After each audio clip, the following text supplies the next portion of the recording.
When you make changes to an object in Maya, the changes are saved in its history. Take a cube for example.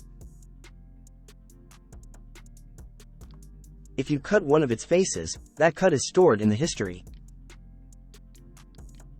You can see them on the right side of the screen. Anytime you modify it, a new value will pop up in its list of attributes.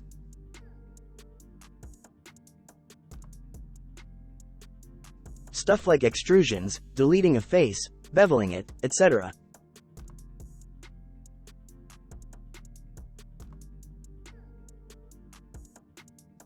Let's say you bevel an edge. You can see how the bevel was added to your object in the list of changes on the right.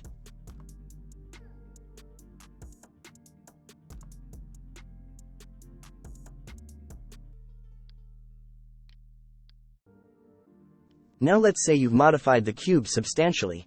It's got a dozen changes in its history.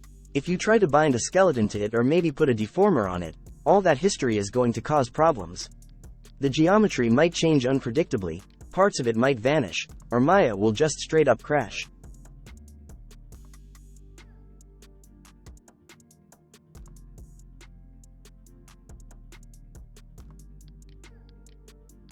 Deleting the history of an object periodically prevents weird things from happening.